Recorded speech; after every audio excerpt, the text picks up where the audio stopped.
साथ में खबर आपको बताएंगे दुबई से, जहां पर एक बार फिर ईरान का हमला देखा गया। हाई राइज बिल्डिंग को अटैक किया गया है और जैसे यहाँ पर अटैक होता है उसके बाद ये तमाम जो बिल्डिंग्स थी उससे विस्फोट की आवाजें सुनाई देती हैं। वहाँ पर अफरा तफरी का माहौल हो गया। पहले भी हमने आपको तस्वीरें दिखाई थी कि कैसे दुबई में बड़े बड़े इमारतों को निशाना बनाया गया। बुर्ज खलीफा के पास भी अटैक किया गया था। अब एक और तस्वीरें सामने आ चुकी है। तो इस जंग की शुरुआत के साथ ही ईरान लगातार जो है अबू धाबी को, दुबई को टारगेट कर रहा है। एक बार फिर से तस्वीरें सामने आई है जहां पर एक बड़ी इमारत को कैसे ईरान के ड्रोन अटैक के द्वारा टारगेट किया गया, वो आप देख सकते हैं।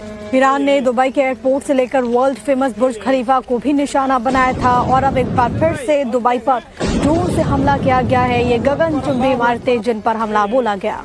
इजराइल ईरान जंग से जुड़ी हुई एक और बड़ी खबर सामने आ रही है। इजराइल ने ईरान के इरबिल पर बड़ा हमला बोला है। तो इजरायली डिफेंस फोर्सेस के द्वारा ये हमला बोला गया है। भारी तबाही देखी जा रही है। लगातार इजराइल भी ताबड़तोड़ अटैक्स करने में आगे नजर आ रहा है। 550 से ज्यादा लोगों की इस बीच मौत की जानकारी है। ईरान के कई बड़े शहर जो कि इस वक्त इजराइल के निशाने पर हैं, चाहे तेहरान हो चाहे दूसरा इलाका हो। हाँ, हमने आपको तस्वीरें अलग अलग शहरों से भी दिखाई थी। और अब देखिए इरबिल में यहाँ पर बड़े मिसाइल अटैक यहाँ पर इजराइल की तरफ से किए गए हैं। एक तरफ ईरान भी बदला लेने की ठान चुका है, लेकिन दूसरी तरफ ये जो हमले हैं वो भी थमने का नाम नहीं ले रहे इजराइल की तरफ से, अमेरिका की तरफ से।